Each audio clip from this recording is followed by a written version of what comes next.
أعوذ بالله السميع العليم من الشيطان الرجيم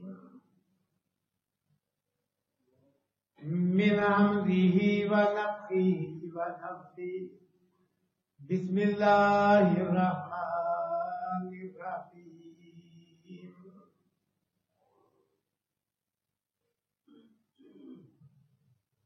لا أقسم بهذا البلد وأنت حل بهذا البلد ووالد وما ولد لقد خلقنا الإنسان في كبد أيحسب أن لن يقدر عليه أحد يقول أهلكت مالا لبدا أيحسب أن لم يره أحد ألم نجعل له عينين ولسانا وشفتين وهديناه النجدين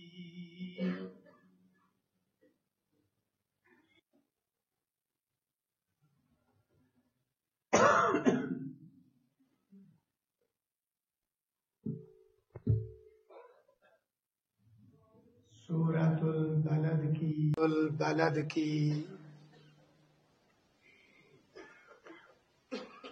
ابتدائی چند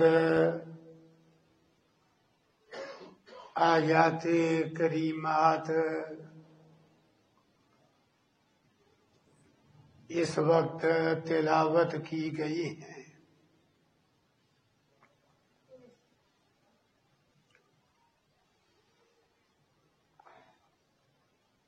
اللہ رب العزت نے ان آیات مبارکہ میں چند قسمیں اٹھا کے دنیاوی زندگی کے حوالے سے ایک اٹل حقیقت بیان فرمائی ہے۔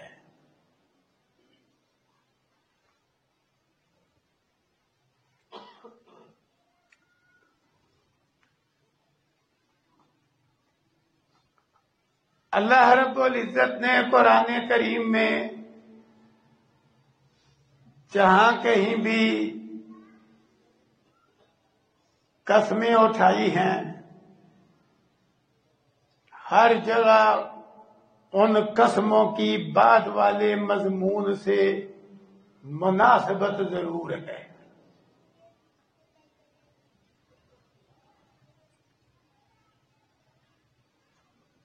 اللہ تعالیٰ کی تو ہر بات قسم کے بغیر بھی حق، سچ اور اٹل ہے، لیکن اللہ نے قسم اٹھا کے مضمون کو مزید پختہ فرمایا، اور جس چیز کی قسم اٹھائی اسے اگلی بات کی دلیل بھی بنایا۔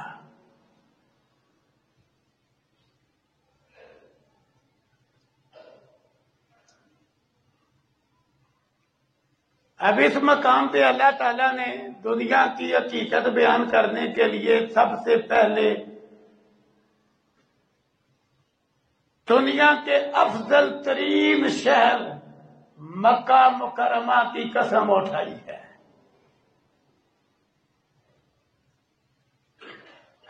لا اقسم بہذا البلد وَأَنْتَ حِلٌّ بِهَذَا الْبَلَدِ،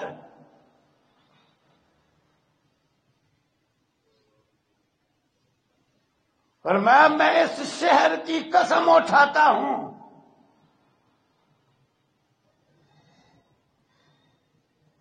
وَأَنْتَ حِلٌّ بِهَذَا الْبَلَدِ،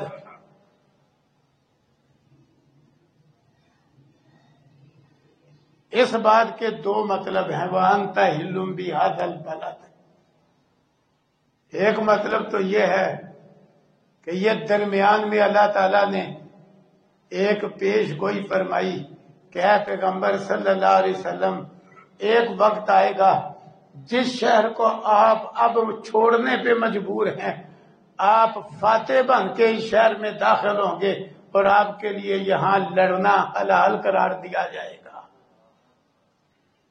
ایک مطلب تو یہ ہے وَأَنْتَ حِلٌّ بِهَٰذَا الْبَلَدِ،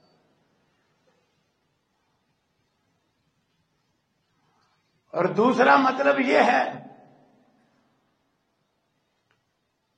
کہ یہ شہر جو امن اور احترام والا شہر ہے، وَأَنْتَ حِلٌّ بِهَٰذَا الْبَلَدِ، جہاں ایک طرف امن ہے، سلامتی ہے، لیکن اے پیغمبر صلی اللہ علیہ وسلم، کفار و مشرکین کے ظلم کی انتہا دیکھیے کہ آپ اس شہر میں بھی امن والے نہیں، کہ ان کی طرف سے آپ کے لیے تکلیفیں ہی تکلیفیں ہیں۔ وَأَنْتَ حِلٌّ بِهَٰذَا الْبَلَدِ،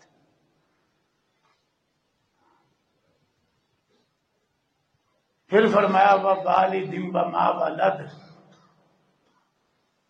اور جننے والے کی قسم اور جو اس نے جنا۔ جننے والے سے یہاں ماں باپ دونوں مراد ہیں، اور جو جنا اس سے ہر قسم کی اولاد مراد ہے۔ اب یہ قسمیں اللہ نے اٹھائی ہیں، ایک مکہ مکرمہ کی قسم، دوسرا جننے والے اور جنی گئی اولاد کی قسم۔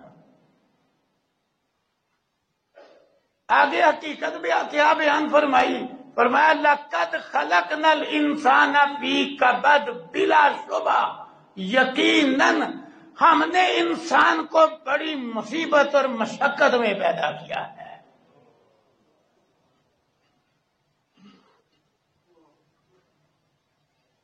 کہ کوئی کہے نا کہ دنیا صرف سکھ کا گھر میرے لیے بن جائے اور یہاں دکھ کوئی نہ ہو، یہ اس کی غلط فہمی ہے۔ یہاں سکھ کے ساتھ دکھ ہے ہی ہے، یہ ہو ہی نہیں سکتا کہ سکھ ہی سکھ اور دکھ نہ ہو۔ کیوں فرمایا؟ قسم اٹھا کے فرمایا ہم نے پیدا ہی اس کو مصیبت میں کیا، اس کو مشقت میں پیدا کیا۔ اس لیے جو دنیا کو صرف سکھ کی جگہ بنانے کے چکر میں ہے، وہ بہت بڑے مغالطے میں ہے، بہت بڑی غلطی میں ہے۔ یہ صرف سکھ کی جگہ نہیں، یہ ساتھ دکھ کی بھی جگہ ہے۔ اب جو اللہ نے قسمیں بھی اٹھائی ہیں اس مضمون کے لیے، ان کی مناسبت دیکھیے۔ مکہ مکرمہ کی قسم اٹھائی، دنیا کی سب سے زیادہ عظمت والی، فضیلت والی، اجر والی، ثواب والی جگہ ہے مکہ مکرمہ۔ لیکن اس عظیم ترین شہر میں، اس عظیم ترین شہر میں بڑی بڑی عظیم شخصیات کی زندگیاں دکھ سے اور غم سے بھری ہوئی ہیں۔ تو اگر اس عظیم ترین شہر میں صرف سکھ نہیں ساتھ دکھ بھی ہے، تو اور کہاں صرف دنیا میں سکھ ہو سکتا ہے؟ شخصیات بھی عظیم ترین، مکہ مکرمہ کی فضیلت اگرچہ اس وقت سے ہے جب سے اللہ نے آسمان اور زمینوں کو پیدا فرمایا ہے، لیکن وہاں آبادی کی ابتدا، اللہ اکبر، وہ جناب اس دودھ پینے کی عمر میں ہے، اور ساتھ ان کی ماں ہاجرہ ام اسماعیل، یہ اس شہر کی آبادی کی ابتدا ہے۔ حکم اللہ تعالیٰ کا ہوا، حکم بھی عظیم الشان شخصیت حضرت ابراہیم علیہ السلام کو ہوا کہ اپنا یہ دودھ پیتا بچہ اور اس کی ماں یہاں چھوڑو اور خود ہجرت کر جاؤ۔ کوئی شے نہیں اس وقت مکہ مکرمہ میں، نہ پانی کا انتظام، نہ کوئی باغ، نہ کوئی کھیت، نہ کوئی آبادی، نہ کوئی چشمہ، نہ کوئی کنواں، نہ کوئی ندی نالا، کوئی شے نہیں۔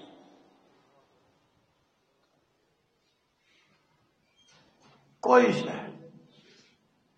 یہ اس شہر کی آبادی کا آغاز ہے، اور وہ دودھ پیتا بچہ اور اس کی ماں کو وہاں ابتداءً جن دکھوں دردوں کا سامنا کرنا پڑا، اللہ اکبر، وہ انہی کا حوصلہ ہے، انہی کا۔ تفصیل کا وقت نہیں، اس مناسبت سے اللہ نے قسم اٹھائی کہ وہ اسماعیل علیہ السلام ہیں، اللہ اکبر، جو خود بھی پیغمبر بنے، اور پھر ان کی نسل سے اللہ نے پیغمبروں کے امام جناب محمد الرسول اللہ صلی اللہ علیہ وسلم کو پیدا فرمایا۔ لیکن مکہ جیسے شہر میں بڑے دکھ کاٹے انہوں نے، اور ان کی ماں ہاجرہ نے۔ پھر اس شہر کی دوسری تاریخ کی طرف آئیے، عظمت والا، امن والا، فضیلت والا، احترام والا شہر مکہ۔ لیکن رسول اللہ صلی اللہ علیہ وسلم کی بھی اس شہر سے نسبت ہے، آپ یہاں پیدا ہوئے، پیغمبروں کے امام ہیں، پوری اولاد آدم کے سردار ہیں، لیکن زندگی کا آغاز ہی دکھوں سے، یتیمی میں پیدا ہوئے مکہ مکرمہ میں۔ عمر کی 6 بہاریں دیکھی ہیں تو والدہ بھی داغ مفارقت دے گئی ہے، 8 سال کے ہوئے ہیں تو دادا جان بھی وفات پا جاتے ہیں۔ نبوت سے پہلے بھی بڑی تکلیفیں کاٹی، نبوت کے بعد تو 13 سال پھر مکے والوں کا ظلم برداشت کیا، اذیتیں اذیتیں، مصیبتیں مصیبتیں۔ اس لیے اللہ نے اس تاریخ کی طرف اشارہ کرتے ہوئے کہ یہ دلیل ہے ہماری بات کی، تو اللہ کی ہر بات ویسے ہی دلیل ہے، لیکن اللہ تعالیٰ کا یہ انداز ہے سمجھانے کے لیے کہ اللہ تعالیٰ اضافی دلیل بھی پیش کرتے ہیں۔ تو قسم جس بات کی اٹھائی اسے دلیل بنایا کہ یہ ہماری بات کی دلیل ہے کہ ہم نے انسان کو مشقت، دکھ اور مصیبت میں پیدا کیا ہے، کہ اس کی زندگی کا احساس ہے، یہ دنیا میں ختم نہیں ہو سکتا۔ پتا کہ مجھے دنیا میں دکھ کوئی نہ ہو، یہ اس کی غلط فہمی ہے۔ اتنے اتنے عظیم لوگوں کو اتنے اتنے عظیم شہروں میں دکھ سہ کے جینا پڑا۔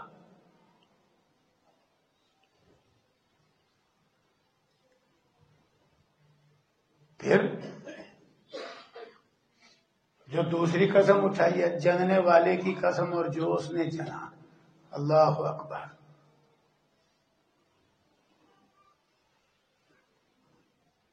جو ہی ابتدائی مرحلہ ہوتا ہے، مرد عورت کا آپس میں نکاح ہو گیا، اللہ تعالیٰ نے اپنی رحمت کی امید کر دی، اسی وقت سے فکر شروع ہو گیا کہ یہ سلسلہ شکم مادر کا مرحلہ یہ سلامتی سے پورا ہو جائے۔ دونوں طرف فکر ہے، جننے والی کو بھی فکر ہے، جننے والے کو بھی فکر ہے۔ کتنے مرحلوں سے گزرنا پڑتا ہے۔ پھر جب پیدائش کا مرحلہ آ جاتا ہے تو ماں اور جننے والی ماں اور جنا جانے والا بچہ وہ موت و حیات کی کش مکش سے گزر کے یہ مرحلہ پورا کرتے ہیں۔ اللہ اکبر۔ لقد خلقنا الانسان فی کبد۔ پھر انسان اس دنیا پہ قدم رکھتا ہے، کبھی صحت مند ہے تو کبھی بیمار ہے، کبھی فراخی ہے تو کبھی تنگ دستی ہے۔ اسی طرح بچپن سے لڑکپن، لڑکپن سے نوعمری، نوعمری سے جوانی، جوانی سے پختہ عمری، مشقتیں ہی مشقتیں ہیں۔ دنیا کی کوئی شے ایسی نہیں جس میں صرف سکھ ہو، ساتھ دکھ ضرور ہوگا۔ بڑی سے بڑی کوئی نعمت دکھ سے مستثنا نہیں ہے۔ اللہ نے دنیا بنائی اس طرح کی۔ چند ایسی چیزیں بطور مثال عرض کرتا ہوں جن سے ہر انسان کو واسطہ پڑتا ہی پڑتا ہے کسی نہ کسی انداز۔ انسان کے لیے ماں باپ جتنے مرضی نیک صالح ہوں، یہ نہیں ہو سکتا کہ اولاد کے لیے ماں باپ کی طرف سے کوئی دکھ نہ ہو۔ یہ نہیں ہو سکتا، جتنے مرضی ماں باپ نیک ہوں، کوئی نہ کوئی دکھ اسے ضرور پہنچے گا اولاد کو۔ اسی لیے تو کم ہے اوف نہیں کہنا، برداشت کرنا ہے۔ پہنچتا ہے دکھ تو کہنا اوف نہیں کہنا ماں باپ کو۔ ماں باپ سے اگر دکھ پہنچے گا تو اولاد اوف کرے گی نا، پہنچے گا۔ جتنے مرضی نیک ماں باپ ہوں، پہنچے گا، کوئی نہ کوئی دکھ پہنچے گا۔ یا وہ دنیاوی اعتبار سے وہ ایسا حکم جاری کر دیں گے جو ان کی سوچ کے مطابق صحیح ہوگا، اولاد کی سوچ کے مطابق وہ صحیح نہیں ہوگا۔ لیکن اولاد کو حکم ہے کہ جہاں شریعت کی رکاوٹ نہیں وہ ماں باپ کا حکم مانے۔ اولاد کو ماننا پڑے گا، دکھ سہ کے بھی ماننا پڑے گا۔ صحیح البخاری میں لکھا حضرت عبداللہ بن عمر رضی اللہ عنہ ماں نے ایک عورت سے شادی کی، اچھا بھلا نباہ ہو رہا تھا، لیکن حضرت عمر رضی اللہ عنہ نے حکم جاری کر دیا دے اپنی بیوی کو طلاق۔ حضرت عبداللہ رضی اللہ عنہ پریشان ہو کے رسول اللہ صلی اللہ علیہ وسلم کے پاس آ گئے کہ میرا اپنی بیوی سے گزارا صحیح ہو رہا ہے، کام چل رہا ہے، پر ابا جان کہہ رہے ہیں اس کو طلاق دے، تو کیا کروں؟ تو رسول اللہ صلی اللہ علیہ وسلم فرماتے ہیں اگر ابا جان کہہ رہے ہیں تو دے طلاق۔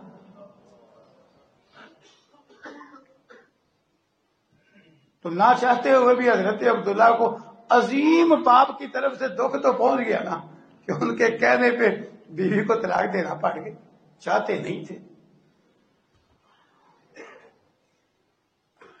اس لیے ایک شخص بھی نہیں کہہ سکتا دنیا میں کہ مجھے ماں باپ کی طرف سے کوئی دکھ نہیں پہنچے گا، جتنے مرضی اچھے ماں باپ کوئی نہ پہنچے۔ اسی طرح اولاد جتنی مرضی نیک اور صالح ہو، یہ نہیں کوئی ماں باپ کہہ سکتے کہ مجھے اولاد کی طرف سے کوئی دکھ بھی نہیں۔ دنیا کی ہر چیز میں سکھ کے ساتھ دکھ ہے۔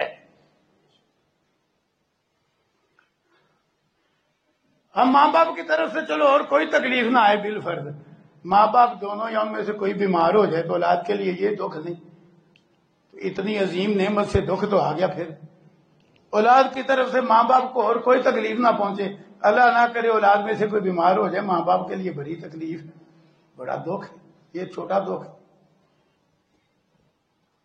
بڑی تکلیف ہے، پہنچے گا ضرور۔ دنیا کی کوئی نعمت ایسی نہیں جہاں سکھ کے ساتھ دکھ نہ ہو، یہ یاد رکھیں۔ اللہ نے قسمیں اٹھا کے یہ بات بیان کی، ہونا ہی ہونا ہے۔ اسی طرح دنیا میں ایک شوہر بھی نہیں جو سینے پہ ہاتھ رکھ کے کہہ سکے کہ مجھے بیوی کی طرف سے کوئی دکھ نہیں، بالکل غلط ہے۔ ایک بیوی بھی پوری کائنات میں نہیں جو کہے مجھے شوہر کی طرف سے کوئی دکھ نہیں۔ پہنچتا ہے دکھ، نیک سے نیک شوہر کو نیک سے نیک بیوی کی طرف سے دکھ پہنچ جاتا ہے، نیک سے نیک بیوی کو نیک سے نیک شوہر کی طرف سے کوئی نہ کوئی دکھ پہنچ ہی جاتا ہے۔ میں ایک مثال دیتا ہوں جس سے اونچا جوڑا دنیا میں کوئی نہیں کہ ایک طرف شوہر کون ہے؟ پیغمبروں کا امام، پوری اولاد آدم کا سردار، اور دوسری طرف بیویاں کون ہیں؟ جن کی 10 فضیلتیں صرف سورہ احزاب میں اللہ تعالیٰ نے بیان کی ہیں۔ بیویاں وہ ہیں مومنوں کی مائیں، اس سے اعلیٰ کوئی جوڑا ہے دنیا میں؟ لیکن رسول اللہ صلی اللہ علیہ وسلم کو کئی دفعہ بیویوں کی طرف سے دکھ پہنچا، بیویوں کو کئی دفعہ رسول اللہ صلی اللہ علیہ وسلم کی طرف سے تکلیف پہنچی۔ کبھی آپ بیویوں سے ناراض ہوئے، کبھی بیویاں آپ سے دل برداشت ہو، یوں بات وہی بقاعدہ، میں دونوں مثالیں سناتا ہوں۔ آپ کو تکلیف پہنچی، اتنی نیک بیویاں تھیں، لیکن جب لوگوں کے گھروں میں فتوحات کے بعد مال آیا تو آخر دل میں مال کی محبت آئی گئی۔ جتنی مرضی عظیم عورتیں، ہر گھر میں جو مال ہے تو کہا جی ہمیں بھی مال چاہیے، رسول اللہ صلی اللہ علیہ وسلم کو اس کی تکلیف ہوئی، آپ نے پورا مہینہ ایک بالا خانے میں علیحدگی اختیار کر لی۔ صحیح البخاری میں لکھا ہے، ناراض ہو کہ یہ میری بیویاں اور ان کے دلوں میں کیوں دنیا کی محبت آئی ہے۔ پورا مہینہ آپ نے علیحدگی اختیار کر لی، پہنچی نہ تکلیف۔ وہ تو اللہ تعالیٰ نے پھر آیات تخیر اتاری تربیت کے لیے، فرمایا نبی انہیں صاحب کہو کہ دو میں سے ایک ہی ہے، یا تمہیں اللہ ملے گا، اللہ کا پیغمبر ملے گا، آخرت ملے گی، یا دنیا ملے گی، اختیار کیا لینا ہے انہیں کہو۔ آپ حضرت عائشہ رضی اللہ عنہ سے شروع ہوئی، یوں کتنی وہ نیک تھی کہ فوراً انہوں نے تربیت قبول کر دی۔ حضرت عائشہ رضی اللہ عنہ سے شروع ہوئے کہ ایک مسئلہ ہے، جلد بازی نہ کرنا، اپنے ماں باپ سے مشورہ کر لینا۔ آپ نے سوچا عمر اس کی تھوڑی ہے تو کہیں جذباتی ہو کر کوئی غلط فیصلہ نہ کر لے، تو مشورہ کر لینا۔ آپ نے پھر آیتیں پڑھ کے سنائی کہ اللہ نے یہ حکم اتارا ہے کہ اے نبی اپنی بیویوں سے کہو کہ اگر تم دنیا کا مال و متاع چاہتی ہو تو آؤ، تمہیں مال و متاع دیتا ہوں، لیکن پھر مال دے کے تمہیں اچھے طریقے سے فارغ کر دوں گا، پھر تم میرے حوالہ عقد رشتہ ازدواج میں نہیں رہو گی۔ اور اگر تم اللہ چاہتی ہو، اللہ کا پیغمبر چاہتی ہو اور آخرت کا گھر چاہتی ہو، تو پھر اللہ نے آخرت میں تمہارے لیے اجر عظیم تیار کیا ہے۔ کہا عائشہ کیا خیال ہے؟ حضرت عائشہ فوراً کہتی ہیں اس مسئلے میں میں ماں باپ سے مشورہ کروں، مجھے کسی سے مشورے کی ضرورت نہیں، مجھے نئی دنیا چاہیے، مجھے اللہ چاہیے، اللہ کا رسول چاہیے، آخرت چاہیے۔ ساری ازواج مطہرات نے یہی جواب دیا۔ بہرحال جو میں بتلانا چاہتا ہوں، اتنی عظیم عورتوں سے بھی رسول اللہ صلی اللہ علیہ وسلم کو تکلیف پہنچی کہ نہ پہنچی، اور اس طرح کے اور واقعات بھی ہیں، صرف ایک دفعہ نہیں اور بھی کئی دفعہ پہنچی۔ اور ان ازواج مطہرات کو بھی کئی دفعہ عظیم ترین شوہر جناب محمد رسول اللہ صلی اللہ علیہ وسلم سے تکلیف پہنچی۔ رسول اللہ صلی اللہ علیہ وسلم خود حضرت عائشہ کو مخاطب کر کے کہتے ہیں عائشہ مجھے پتا چل جاتا ہے جب تم مجھ پہ راضی ہوتی ہے اور جب تم مجھ پہ ناراض ہوتی ہے۔ کیسے پتا چل جاتا ہے؟ ہمارا جب تو راضی ہوتی ہے نا تو تجھے قسم اٹھانا پڑے تو کہتی ہے ورب محمد، محمد کے رب کی قسم صلی اللہ علیہ وسلم۔ لیکن جب تیرے دل میں کوئی میری طرف سے تکلیف ہو نا تو پھر تو یہ نہیں کہتی، پھر تو کہتی ہے ورب ابراہیم، پھر تو ورب محمد نہیں کہتی صلی اللہ علیہ وسلم۔ کتنا عظیم جوڑا ہے، لیکن یہ دنیا ہے، دنیا یہاں عظیم الشان بیوی سے عظیم الشان شوہر کے لیے کوئی نہ کوئی دکھ ہے، اور عظیم الشان شوہر کو عظیم الشان بیوی سے کوئی نہ کوئی صدمہ ہے۔ یہ دنیا ہے، یہاں اللہ نے کسی شے کو دکھ سے خالی نہیں رکھا۔ ہاں یہ علیحدہ بات ہے، کہیں سکھ زیادہ دکھ تھوڑا، کہیں دکھ زیادہ سکھ تھوڑا، یہ آگے علیحدہ ہے۔ اسی طرح دنیا کی زندگی میں دوستوں سے واسطہ پڑتا ہے، تو آدمی کہے کہ دوست ایسا مل جائے اس کی طرف سے کوئی تکلیف نہ، یہ نہیں ہو سکتا، یہ نہیں ہو سکتا۔ بڑے بڑے عظیم دوست ایک دوسرے کو کوئی نہ کوئی دکھ پہنچ ہی جاتا ہے، نیک صالح عظیم دوست، اور دکھ پہنچ جاتا ہے ایک دوسرے سے۔ اللہ اکبر۔ لیکن جتنے اچھے ہوں گے وہاں دکھ کم ہوگا، سکھ زیادہ ہوگا، یہ ضرور کہیں گے۔ لیکن یہ کہو نا کہ کوئی ایسی دوستی کہ وہاں ایک سے دوسرے کو تکلیف نہ پہنچے، یہ دنیا میں کوئی نہیں، یہ یاد رکھنا۔ پہنچے گی ضرور، تھوڑی پہنچے یا زیادہ پہنچے،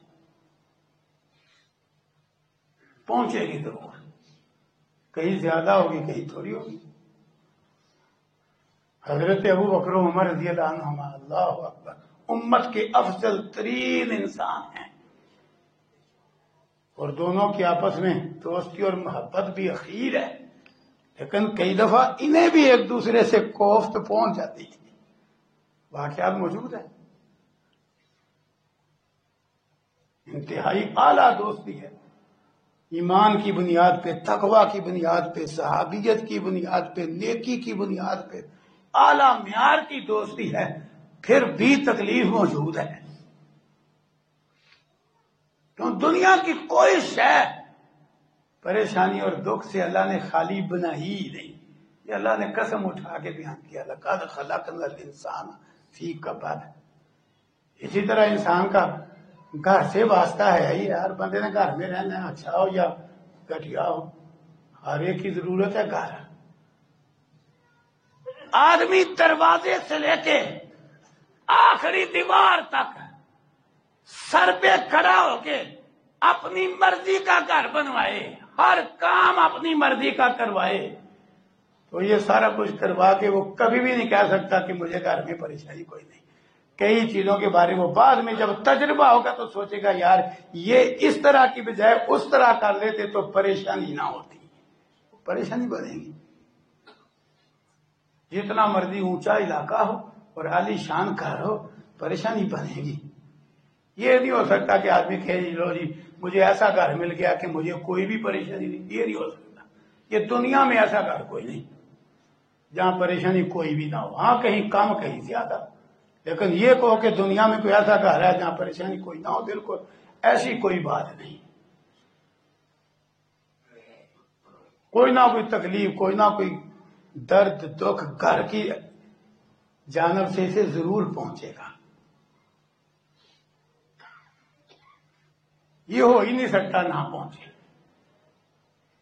جیسا مرضی گھر بنا لے، جہاں مرضی بنا لے، جتنے مرضی پرسکون علاقے میں بنا لے،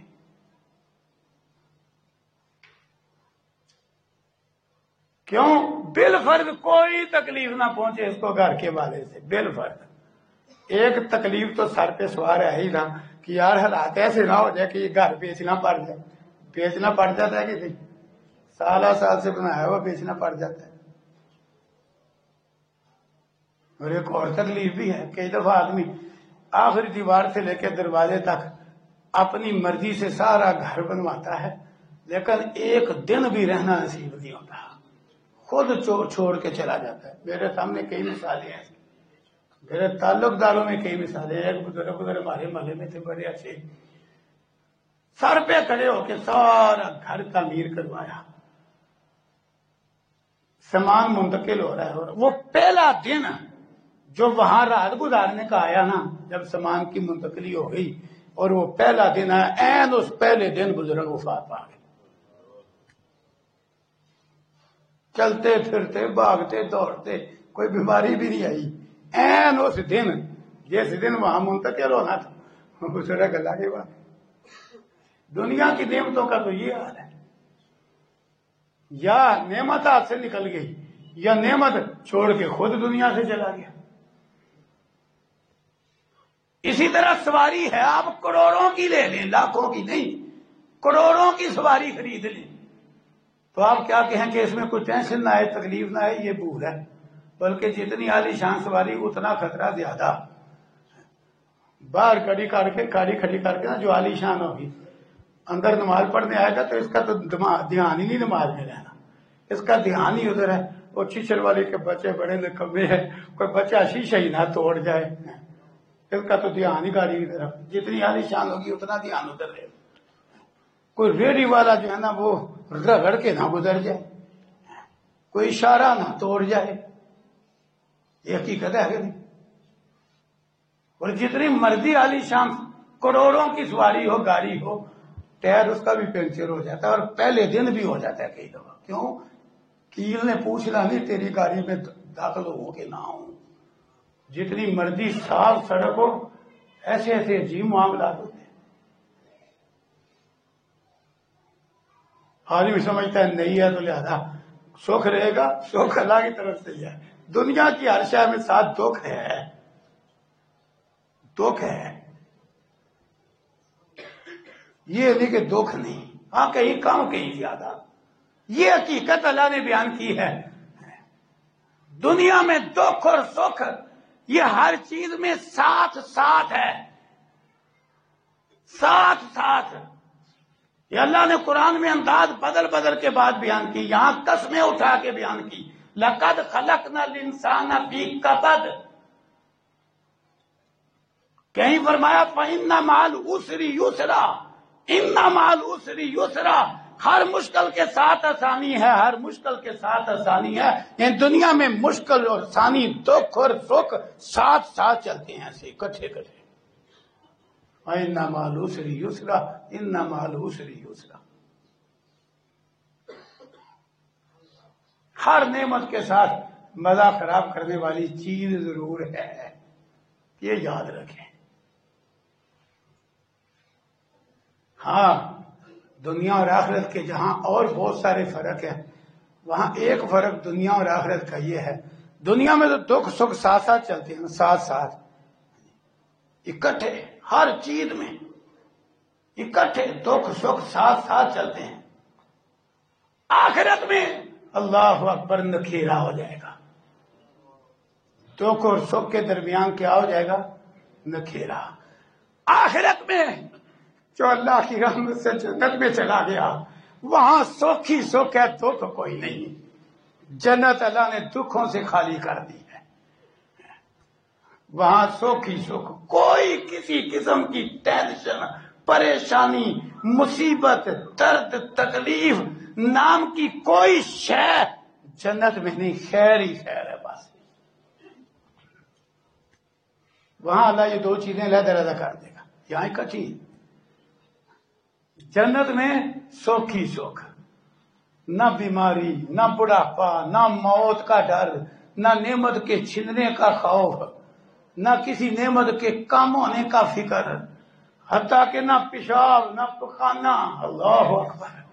وہاں کوٹھیاں مساکن طیبہ ہیں، ستھری کوٹھیاں، وہاں لیٹرین بیت الخلا ہے ہی نہیں. جنت وہ جگہ ہے وہاں کوئی دفاع خانہ، شفا خانہ، ہسپتال، کوئی حکیم، طبیب، ڈاکٹر، معالج نہیں. وہاں دکھ نام کی کوئی شے نہیں، وہاں اللہ نے نکیرا کر دی. جنت سکھ کا گھر بنا دیا، وہاں سکھ ہی سکھ، دکھ کوئی نہیں، نہ چھوٹا نہ کوئی بڑا. وہاں جو کچھ ملے گا اس میں سکھ ہی سکھ ہوگا. وہ کھانے کی شے ہو سکھ ہی سکھ. دنیا میں تو آدمی سونا بھی کھا لینا وہ بھی زہر بن جاتا ہے، مطلب ہے بہترین شے کھا لینا، بہترین، وہ بھی بد ہضمی کا سبب بن جاتی. وہاں جو مرضی کھا لے اور جتنا مرضی کھا لے، نہ چھوٹا پیشاب نہ بڑا پیشاب. اللہ اکبر. جتنا مرضی زیادہ کھا لے بس ایک ڈکار لے گا. دنیا میں تو بد ہضمی کا ڈکار ہے تو ڈکار سے بھی ایسی بو آتی ہے جیسے دوسری ہوا کی آتی ہے. لوگ منہ پیچھے کر لیتے ہیں کہ یہ دیکھو کھا کھا کے کیسے ڈکار میں بچا رہا ہے. لیکن وہاں جتنا مرضی کھا لے ہر شے ہضم ہوگی، برکت والی ہوگی. اور جو ڈکار لے گا نا ڈکار، اس کے ڈکار سے ہر طرف کستوری کی خوشبو مہک جائے گی اور سارا کچھ ہضم ہو جائے گا. پھر کھاؤ جی. نہ بیماری نہ بڑھاپا، نہ کوئی حسرت نہ کوئی دکھ. حتیٰ کہ عام درجے کے جنتی اعلیٰ درجے کے جنتیوں سے ملیں گے، رفاقتیں ملاقاتیں ہوں گی. یہ دیکھے گا کہ اعلیٰ درجے کا جو جنتی ہے اس کا تو لباس بڑا اچھا ہے. یہ بس خیال میں، اللہ نے حسرت نہیں ہونے دینی، خیال میں آنے کی دیر ہے کہ اس کا کتنا اچھا لباس ہے، اللہ اس سے بہتر اس کو پہنا دے گا. کہ جنت میں ادنا بندے کو بھی حسرت میں نہیں رکھنا کہ اس کے دل میں کوئی حسرت پیدا ہو، کہ کوئی شاید دیکھ کے اس کے منہ میں راج ٹپکے. جو جس درجے میں ہوگا نا، خواہ جنت الفردوس میں ہو، خواہ جنت المأویٰ میں ہو، جنت عدن میں ہو، جو جس درجے میں ہوگا وہ اس پہ راضی ہوگا. قرآن نے بیان کیا، پڑھیے سورہ کہف اور اس کا آخری رکوع. اللہ اکبر. جو جمعے کے دن پڑھنے کی بڑی ترغیب ہے سورہ کہف. جس نے آج پڑھی ہے ہاتھ کھڑا کرے، جس نے پڑھی ہے. دیکھ لو، چھٹا ساتواں حصہ بھی نہیں. اللہ سب کو پڑھنے کی توفیق دے. فضیلت کیا ہے؟ جو جمعے کے دن پڑھے گا اگلے جمعے تک نور روشن رہے گا اس کے لیے. سبحان اللہ. اللہ پڑھنے والوں کا پڑھنا قبول کرے. جنہوں نے سستی کی ہے اللہ انہیں سستی سے نکلنے کی توفیق دے. اللہ اکبر. یہ زندگی برف کی طرح پگھل رہی ہے. جتنا ہو سکے نیکی کا موقع فائدہ اٹھاؤ. یہ ایک ایسا راس المال ہے جو رکتا ہی نہیں. آپ کوئی کاروبار کریں نا تو راس المال آپ کے پاس رکھا رہتا ہے، وہ بکے گا تو آپ کی خواہش ہوگی کہ نفع میں بکے. یہ زندگی دنیا کا راس المال ہے، اور یہ ہر وقت برف کی طرح پگھلتے ہی رہتا ہے، اس نے نہیں ٹھہرنا. سوئے ہوئے بھی سانس چل رہے ہیں اور عمر ختم ہو رہی ہے. کوشش کیا کرو نیکی کوئی ہاتھ سے جانے نہ پائے. تو سورہ کاف کا آخری رکوع اللہ فرماتے ہیں ان الذین آمنوا وعملوا الصالحات کانت لهم جنات الفردوس نزلا خالدین فیہا لا یبغون عنہا حولا. دنیا میں تو اچھے سے اچھا علاقہ ہونا اس سے بہتر نظر آ جائے تو بندہ کہتا ہے یار نہیں اب یہاں نہیں. چچر والی کو چھوڑ کے واگریٹون کو چھوڑ کے پھر جی سٹی آف کو چھوڑ کے پھر ماسٹر سٹی دگالے جتنی مرضی دور رہنا تو نے اس زمین پر ہی ہے. جس پر مسکین ہے اسی پر امیر ہے. یہاں نہیں آدمی پورا راضی ہوتا کسی شہر پہ، لیکن وہاں فرما وہ لوگ جو ایمان لائے اور انہوں نے نیک عمل کیے، زندگی ایمان والی عمل صالح والی، فرما ان کا ٹھکانہ ان کی مہمانی جنت الفردوس ہے جہاں وہ ہمیشہ رہیں گے. لا یبغون عنہا حولا، وہ اس جنت کو چھوڑ کے کہیں اور جانا نہیں چاہیں گے، متبادل نہیں طلب کریں گے. اتنا دل لگ جائے گا، جنت جگہ ایسی ہوگی وہاں سے پھر متبادل طلب نہیں کریں گے. سبحان اللہ. تو وہاں نکھیرا ہو جائے گا. دنیا میں دکھ سکھ ساتھ ساتھ. حقیقت ہے عالی شان کوٹھیوں میں تڑپتے لوگ ہم دیکھتے ہیں. ایک طرف سکھ ہے کہ کوٹھی ہے، دوسری طرف وہ تڑپ رہا ہے دکھ ہے. دنیا میں دکھ سکھ ساتھ ساتھ، لیکن وہاں سکھ علیحدہ ہو جائے گا. جنت میں سکھ ہی سکھ، کوئی دکھ نہیں. وہاں جو بیوی ملے گی وہ بھی ایسی جس کو اللہ نے اسپیشل تیار کر دیا ہوگا. خواہ وہ جنت کی حور ہو، خواہ مومن مرد کو دنیا میں مومنہ بیوی جو ملے گی نا وہاں علیحدہ وہ بغض کینے ختم کر کے گندگیاں ختم کر کے اللہ تیار کر کے دے گا. سبحان اللہ. وہ دنیا والی بھی وہاں ازواج مطہرہ ہو جائیں گی، ان کی طرف سے کوئی دکھ نہیں پہنچے گا. یہاں تو کی کہتا 6 بچے ایک کے بستر پہ جنم دے کے کسی اور کے ساتھ بھاگ جاتی ہے. وہاں قرآن بیان کرتا ہے جو جس کو ملے گی نا وہ دوسرے کی طرف دیکھے گی بھی نہیں. سبحان اللہ. اللہ اکبر. ایسی وفادار اور خدمت گزار. تو ہر شے وہاں دکھ سے خالی ہوگی. جنت میں دکھ نام کی کوئی شے نہیں. یہاں اور کچھ نہ ہو، بڑھاپے کا فکر، میں بوڑھا ہو رہا ہوں میں اب، ہوتا ہی ہوتا ہے. وہاں جنت میں لوگ بوڑھے نہیں ہوں گے. 30 سے 33 سال کا جو بھرپور جوان ہوتا ہے نا سارے اسی عمر پر ہمیشہ رہیں گے، بڑھاپا نہیں آئے گا. اور دوسری طرف سارے دکھ جہنم میں جگہ ہو جائیں گے. وہاں سکھ کوئی نہیں ہوگا، وہ دکھ ہی دکھ. جہنم ہر دکھ جہنم میں، ہر بیماری مصیبت تکلیف کہ اللہ نے نقشہ کھینچا کہ اتنے دکھوں کی جگہ جہنم. وَيَأْتِيهِ الْمَوْتُ مِنْ كُلِّ مَكَانٍ. دائیں طرف سے بھی موت آئے گی، بائیں طرف سے بھی موت آئے گی، سامنے سے بھی موت آئے گی، پیچھے سے بھی موت آئے گی، اوپر سے بھی موت آئے گی، نیچے سے بھی موت آئے گی، پر مرے گا نہیں. یعنی تکلیف اتنی کہ دنیا میں آئے تو فوراً مر جائے، وہاں تکلیف آئے گی پر مرے گا نہیں. ہر دکھ جہنم میں جمع ہے، وہاں نکھیرا ہو جانا ہے. جنت میں سکھ ہی سکھ، دکھ کوئی نہیں. اور جہنم میں دکھ ہی دکھ، سکھ کوئی نہیں. جنت کے سکھ ایسے، اللہ اکبر. صحیح مسلم میں ہے ایک ایسا بندہ لایا جائے گا جس کی دنیاوی زندگی دکھوں میں گزری. اور دنیا میں یہ تو فرق ہے نا، کسی کے دکھ زیادہ سکھ بالکل تھوڑے، کسی کے سکھ بہت زیادہ اور دکھ بالکل تھوڑے. فرق تو ہے. ایک ایسا بندہ لایا جائے گا دکھ ہی دکھ. اللہ تعالیٰ اسے پوچھیں گے ہاں اللہ اکبر کس طرح کی زندگی گزری؟ کہے گا بس کوئی حال نہیں تھا. کون سی تکلیف ہے جو مجھے نہیں پوچھی؟ اللہ فرشتوں کو کم دیں گے اس کو پکڑو ذرا، بس نہ ایسے جنت میں ایسے ایک غوطہ دے کے باہر نکالنا ہو، بس اتنے ایک پھیرا دے کے جب واپس آئے گا اللہ فرمائے گا کوئی دکھ، کہے گا یا اللہ تیری عزت اور تیرے جلال کی قسم مجھے نہیں پتا دکھ کیا ہوتا ہے۔ ایسے سکھ کی جگہ ہے جنت۔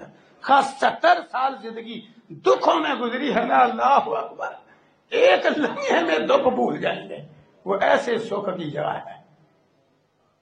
پھر اس کو لایا جائے گا جس کی دنیاوی زندگی سکھوں میں گزری، دکھ بڑے تھوڑے تھے، نعمتیں ہی نعمتیں، سکھ ہی سکھ، دکھ برائے نام، اس کو لایا جائے گا۔ اللہ فرشتوں کو حکم دیں گے، اللہ اکبر، اسے بس نا جہنم میں ایک غوطہ دے کے باہر نکال لاؤ۔ اللہ پوچھے گی ہاں کوئی نعمت کوئی سکھ یاد ہے؟ کہے گا تیری عزت اور تیرے جلال کی قسم مجھے نہیں پتا سکھ کیا ہوتا ہے۔ وہ ایسے دکھوں کی جگہ ہے جہنم۔ تو اس لیے دنیا میں نہ تلاش کرو کہ صرف سکھ ہی سکھ ہو، دنیا میں دکھ سکھ ساتھ ساتھ ہے۔ ہاں ایسے طریقے ہیں ان سے غم ہلکا ہو سکتا ہے، پر دنیا میں دکھ ختم نہیں ہو سکتے۔ ہلکے ہو سکتے ہیں، ختم نہیں ہو سکتے۔ وہ طریقہ کیا ہے؟ سب سے پہلے تو آدمی ذہن سازی کر لے کہ یہاں دکھ ہیں، دکھوں کا خاتمہ نہیں، یہ ذہن بنا لے تو دکھ ہلکا ہو جاتا ہے۔ کہ جب ذہن جو کہ یہاں ہے تو مجھے اکیلے کو ہر ایک کو ہے، کسی کو کم ہے کسی کو زیادہ ہے، دنیا ہے ہی دکھوں کی جگہ ہے، یہ سوچ بنا لے کہ یہاں صرف سکھ نہیں ہو سکتا، یہاں دکھ ساتھ ہے، تو دکھ ہلکا ہو جائے گا۔ اس لیے اللہ نے یہ ذہن سازی کرنے کے لیے قرآن میں مضمون بیان کیا کہ دنیا میں سکھ کے ساتھ دکھ ضرور ہے۔ ہم نے انسان کو پیدا ہی دکھ اور مصیبت میں کیا ہے، نہیں بچ سکتا دکھوں دردوں تکلیفوں سے، آ کے رہیں گی۔ سب سے پہلے تو ذہنی طور پہ قبول کر لے، قبول کر لے گا نا تو دکھ ہلکا ہو جائے گا۔ جب ذہنی طور پہ قبول جو کر لے کہ یہ ہونا ہی ہونا ہے تو دکھ ہلکا ہو جائے گا۔ اللہ اکبر۔ دوسرا طریقہ یہ ہے کہ جس چیز سے بھی دکھ بھی پہنچ رہا ہے اور سکھ بھی، اس کا سکھ یاد کر کے دکھ ہلکا کر لے۔ یہ رسول اللہ صلی اللہ علیہ وسلم نے ایک طریقہ بتلایا تھا، صحیح مسلم میں فرمایا مومن مومنہ بیوی سے بغض نہ کرے، کہ اگر وہ مومنہ بیوی کی وجہ سے اسے کوئی ادا ناپسند ہے تو بہت کچھ پسند بھی تو ہے نا، وہ پسند والا یاد کر کے ناپسند کو بلا دے، دکھ ہلکا ہو جائے گا۔ تاریخ میں ایک واقعہ لکھا ہے، ایک شخص اپنی بیوی کے دکھڑے لے کر شکایتیں لے کے حضرت عمر رضی اللہ عنہ کے دروازے پہ آیا، دستک دی کہ میں شکایت کروں اور یہ کوئی اصلاح کریں گے۔ دروازے پہ دستک دی نا تو اندر سے آوازیں آ رہی ہیں اور حضرت عمر کی بیوی حضرت عمر کے آگے آوازیں اونچی کر کے بول رہی ہے، اور حضرت عمر کی کوئی جواب میں آواز نہیں آ رہی، آواز نہیں آ رہی۔ یہ تھوڑا سا انتظار کر کے نا واپس ہو گیا، اتنے میں حضرت عمر بھی باہر آ گئے، اس کو آواز دی کہ تو پلٹ گیا ہے۔ وہ کہنے لگا جی پلٹتا نہ تو اور کیا کرتا، میں جو شکایت لے کے آیا تھا وہ میں نے آپ کے گھر میں بھی سن لی، میں تو اپنی بیوی کی شکایت لے کے آیا تھا کہ اس کی طرف سے مجھے یہ دکھ ہے، یہ تکلیف ہے، تو میں شکایت لے کے آیا تھا کہ آپ کوئی اصلاح کریں گے، تو میں نے اندر سے آواز سنی ہے آپ کو بھی چڑکے پڑ رہی تھی، تو میں واپس ہو گیا کہ جو خود جھڑکے کھا رہا ہے امیر المومنین ہو کے، وہ میری بیوی کی کیا اصلاح کرے گا۔ تو حضرت عمر کہتے ہیں بات سونا، میں کیوں یہ برداشت کرتا ہوں، سونا۔ کہا بات یہ ہے میری بیوی میرے لیے کپڑے بھی تیار کرتی ہے، کھانا بھی بناتی ہے، اللہ نے اس سے مجھے اولاد ایسی نعمت بھی دی ہے، اور میری بیوی کی وجہ سے میں حرام سے بچا ہوا ہوں، حلال ذریعے سے خواہش پوری ہو رہی ہے۔ ان سکھوں کی وجہ سے وہ کبھی کبھار غصے میں آ کے بول لیتی ہے تو میں سر نیچے کر چھوڑتا ہوں کہ اتنے فائدے تو ہے نا، میں فائدے یاد کر کے تکلیف بلا دیتا ہوں۔ سبحان اللہ۔ وہ کہنے لگا امیر المومنین یہ سارے سکھ تو مجھے بھی ہیں، تو آپ فرماتے ہیں جا پھر تو بھی برداشت کر۔ اللہ اکبر۔ تو جہاں غالب خیر ہو تو وہاں آدمی سکھ والی بات یاد کر کے دکھ بلا دے، یہ بہترین نسخہ ہے۔ جس سواری کو روزانہ استعمال کر رہا ہے اگر کبھی وہ خراب ہو جائے تو اسے گالیاں نہ دے، جس طرح لوگوں کی عادت ہے۔ جس سواری سے کما رہا ہے ذرا تکلیف آ گئی تو اسی کو گالی، جس گھوڑے گدھے خچر سے کما رہا ہے وہ ذرا ضد کر گیا تو اسی کو تینوں چھڑی پھیرا، کیا ہے یہ؟ نہیں، دیکھ کہ چلو پورا مہینہ 25 دن مجھے فائدہ ہو رہا ہے اسے، 2-4 دن بیچ میں اگر ضد کر جاتا ہے تو کوئی بات نہیں، برداشت کر۔ یہ بہترین نبوی نسخہ ہے، دکھ ہلکا ہو جائے گا کہ جہاں سے بھی تکلیف پہنچے وہاں کی خوبی یاد کر لو، خوبی کہ اتنی خوبیاں بھی تو ہیں نا، خوبیاں یاد کرو گے تو دکھ ہلکا ہو جائے گا۔ جس طرح کی بھی تکلیف ہے نا، جس طرف سے بھی، وہاں اگر ساتھ خوبیاں ہیں نا، خوبیاں یاد کر لو گے تو دکھ ہلکا ہو جائے گا۔ یہ نسخہ ہے۔ رسول اللہ صلی اللہ علیہ وسلم نے فرمایا مومن اپنی مومنہ بیوی سے بغض نہ کرے، اور چلو کوئی ادا اگر ناپسند ہے تو باقی پسندیدہ بھی تو ہے نا۔ اب رسول اللہ صلی اللہ علیہ وسلم بہت کچھ برداشت کرتے تھے۔ ایک دفعہ آپ حضرت عائشہ رضی اللہ عنہ کے گھر میں تھے، صحیح البخاری میں ہے، ایک اور بیوی کے گھر سے حلوے کا تحفہ آ گیا۔ یہ شوقنوں کی غیرت، یہ ایک فطری بات ہے، وہ جتنی مرضی نیک ہونا، یہ غیرت ہوتی ہے عورت میں۔ اما عائشہ رضی اللہ عنہ کو غیرت آ گئی کہ پیغمبر میرے گھر میں ہو، ہدیہ دوسری بیوی کی طرف سے، ایسے ہاتھ مالا پیالے پہ، حلوہ ادھر اور پیالہ ٹوٹ کے ادھر۔ اب رسول اللہ صلی اللہ علیہ وسلم کوئی غصے میں نہیں ہے۔ آج کا کوئی شخص ہوتا تو کہتا ہے خادم کے سامنے میری انسلٹ ہے، جناب بڑے بڑے لفظ ہیں، ہم لوگ اردو تو اب لوگوں کو آتی نہیں، نہ پنجابی آتی ہے، انگریزی آتی ہے۔ انگریز تو چلا گیا، غلامی نہیں گئی، غلامی ہمارے گلے میں ڈال گیا۔ بہرحال آج کا ہوتا تو فوراً تڑپ اٹھتا اور برش ہی نکالتا، طلاق طلاق طلاق، جیسے کرتے ہیں لوگ منٹ میں، ساری خوبیاں بھول کے ایک غلطی کی وجہ سے طلاق طلاق طلاق، جہاں سے بھی کوئی تکلیف پہنچی ساری خوبیاں بھول کے بس جناب وہاں سے نکلنے ہی ہے یا اس شے کو چھوڑنے۔ غلط طریقہ ہے۔ رسول اللہ علیہ وسلم بڑے آرام سے وہ زمین سے صاف صاف کھانا اٹھاتے ہیں، وہ اسی ٹوٹے ہوئے پیالے کی جو صحیح جگہ وہاں ڈالتے ہیں، جس گھر میں تھے وہاں سے ثابت پیالہ وہ خادم کو پکڑاتے ہیں، اور 2 لفظ بول کے آپ نے معاملہ رفع دفع کر دیا۔ آپ فرماتے ہیں کچھ نہیں ہوا، غارت امکم، تمہاری ماں غیرت میں آ گئی ہے۔ لو جی کام ختم، کچھ بھی کیوں؟ اگر یہ ایک تکلیف تھی تو بڑے سکھ تھے رسول اللہ علیہ وسلم کو، حضرت عائشہ کی طرف سے بڑی نیک بیوی تھی۔ تو ایک طریقہ یہ بھی ہے، دکھ ہلکا ہو جائے گا کہ جہاں سے تکلیف پہنچے ساتھ دیکھو یہاں سکھ کتنے ہیں۔ تیسرا نسخہ بہترین جو قرآن اور حدیث میں بڑی کثرت سے بیان ہوا ہے، دکھ ہلکا کرنے کا صبر۔ صبر سے دکھ بھی ہلکا ہو جاتا ہے، اللہ کی طرف سے اجر کا بھی وعدہ ہے، دنیا میں بھی اور آخرت میں بھی۔ تو دکھ ہلکا کیا جا سکتا ہے، لیکن دنیا کی زندگی دکھوں سے خالی نہیں۔ اللہ تعالی ہمیں سمجھ کے اصلاح کرنے کی توفیق عطا فرمائے۔ وآخر دعوانا ان الحمدللہ رب العالمین۔ تک کہاں ہوگی، یہ قاعدہ حدیث کے اندر یہ وضاحت موجود ہے۔ علیین اور سجین، علیین مقام پہ نیک لوگوں کی روحیں اور وہ آپس میں ملتی بھی ہیں، ادھر کوئی نہیں آتی، نہ جمعرات کو نہ کسی اور دن، ادھر ہی رہتی ہیں اور آپس میں ملتی ہیں یوں۔ اور برے لوگوں کی روحیں سجین میں، یہ اللہ تعالیٰ نے وضاحت حدیث کے ذریعے فرمائی ہے۔ وہ جگہ کا سودا کر لیا ہے تو وقت قریب آ رہا ہے، آدھے سے زائد یوں رقم اکٹھی ہو گئی ہے اللہ کے فضل و کرم سے۔ آج بھی الحمدللہ بھائی وہ حصہ جمع کر رہے ہیں۔ ایک بھائی نے الحمدللہ 3 جائے نماز کی جگہ کے پیسے دیے ہیں، 2 اپنی طرف سے، ایک اپنے کسی عزیز کی طرف سے۔ انہوں نے وعدہ کیا تھا کہ ایک جگہ پلاٹ ہے وہ فروخت ہو جائے تو میں انشاءاللہ جو ہی پیسے ہاتھ آئیں گے ضرور دوں گا۔ تو دیکھو خطبہ جمعہ میں دعا کی، اللہ نے قبول کر لی۔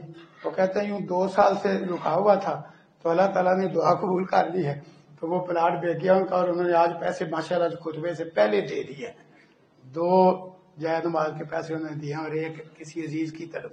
اسی طرح ایک بھائی نے اپنی اہلیہ کی طرف سے آج ہی پیسے دیے ہیں۔ اس طرح معاملہ چل رہا ہے الحمدللہ، لیکن ذرا تیز کرنے کی ضرورت ہے تاکہ یہ کام وقت تک پائے تکمیل کو پہنچ جائے۔ کام انشاءاللہ بہت بڑے اجر و ثواب والا ہے۔ اس طرح کا کام صدقہ جاریہ ہوتا ہے کہ یہ عمل بعد میں بھی جاری رہتا ہے۔ کیوں؟ مسجد کی جگہ ہے، نماز پڑھی جائے گی اور اجر جس نے جتنا حساب ڈالا ہے اس کے حساب سے جاری و ساری رہے گا۔ رسول اللہ صلی اللہ علیہ وسلم نے جب مسجد نبوی کی تعمیر کا ارادہ کیا نا تو وہ جگہ انصار کے 2 لڑکوں کی تھی۔ آپ نے فرمایا بھائی مجھ سے اپنی جگہ کا سودا کرو۔ سامنونی حائطہ کو پرانا سا وہ باغ تھا، صحیح البخاری میں ہے، آپ میں یہ سودا کرو۔ انہوں نے کہا جی واللہ لا نطلب ثمنہ الا من اللہ۔ کیسے وہ عظیم لوگ تھے، کہنے لگے اللہ کے رسول صلی اللہ علیہ وسلم سودا کیا کرنا ہے، ہم نے اس کی قیمت اللہ سے لینی ہے، آپ سے نہیں لینی، ہم نے اللہ سے لینی۔ تو اس لیے جو اللہ کی طرف سے قیمت ملے گی وہ تو کمال ہے۔ اللہ اکبر۔ اب جن لوگوں کا وہاں حساب پڑ گیا اور مسجد الرسول بن گئی، ان کے اجر کی کیسی مشین چل گئی، اللہ اکبر۔ تو جذبہ ہو تو یہ کام ہو جاتا ہے، تو انشاءاللہ ہو جانا ہے تو ہم ترغیب دیتے ہیں، ہماری ذمہ داری ہے ترغیب دینا، انشاءاللہ ہمیں ترغیب کا بھی اجر مل جانا ہے۔ تو بہرحال احباب ذرا ہمت کرے، کئی لوگوں کے وعدے ہیں اور انہوں نے نام لکھوایا نہیں ہوا، لہٰذا ہم دوبارہ ان سے رابطہ نہیں کر سکتے۔ جس چیز کا وعدہ ہے، کئی وعدہ پورا کر رہے ہیں تو کئی ہمیں یاد نہیں اور ان کے وعدے باقی ہیں، تو وہ بھی اپنا وعدہ پورا کریں، یہ بڑا خیر اور برکت والا وعدہ ہے، یہ پورا کریں۔ اللہ اکبر۔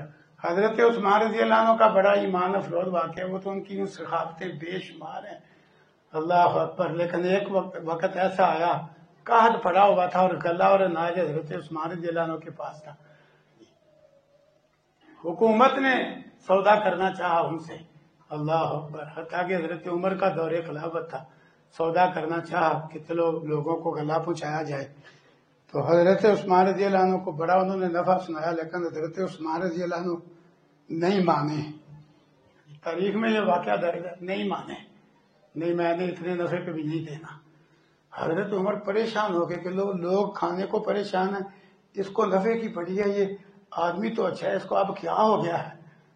اگلے دن گلیوں میں اعلان ہو رہا ہے، حضرت عثمان رضی اللہ عنہ کے گلے کے گودام کھلے ہوئے ہیں، بغیر معاوضے کے جو جتنا چاہے غلہ لے لے۔ وہ اب حضرت عمر کو سمجھ آئی کہ حضرت عثمان کیوں کہہ رہے تھے نفع تھوڑا ہے، نفع تھوڑا ہے، ان کے ذہن میں نفع کوئی اور تھا، تو انہیں بیچنے کی بجائے حقیقی نفع کما لیا۔ اسی طرح جناب اللہ اکبر علی بن حسین رحمہ اللہ، جو زین العابدین رحمہ اللہ کے نام سے مشہور ہیں، ان کا ایک غلام تھا، اس دور میں انہیں اس کی قیمت ہزاروں میں نہیں لاکھوں روپے میں ملتی تھی، غلام بڑا اچھا تھا، حتیٰ کہ ان کے ایک عزیز حضرت جعفر طیار رضی اللہ عنہ کے ایک بیٹے نے ان سے کہا کہ مجھے بیچ دو، اتنے لے لو۔ کہا نہیں میں نے بیچنی نہیں، مجھے اچھے بڑا لگتا ہے، بڑا قیمتی غلام، نہیں بیچا۔ لیکن صحیح البخاری میں لکھا ہے ایک دن اللہ اکبر سعید بن مرجانہ، یہ ان کے بڑے دوست تھے رحمہ اللہ اور تابعی تھے، یہ آئے ان کے پاس اور آج کہنے لگے آج میں ابو ہریرہ رضی اللہ عنہ سے ایک حدیث سن کے آیا ہوں، میں آپ کو سنانا چاہتا ہوں۔ وہ حدیث یہ ہے کہ رسول اللہ صلی اللہ علیہ وسلم نے فرمایا ہے کہ جو اپنا غلام آزاد کر دینا، اللہ تعالیٰ اس غلام کے ایک ایک عضو کے بدلے آزاد کرنے والے کا ایک ایک عضو جہنم سے آزاد کر دے گا۔ سعید بن مرجانہ کہتے ہیں میرے منہ سے بھی حدیث پوری ہونے کی دیر ہے، وہ غلام جو وہ لاکھوں میں بیچنے کو تیار نہیں تھے، فوراً بلا کہتے ہیں تو اللہ کے لیے آزاد ہے۔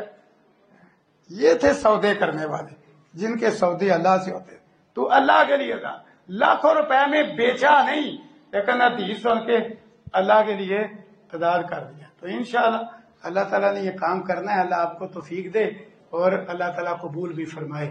جتنے مسلمان بندے بندیاں بیمار ہیں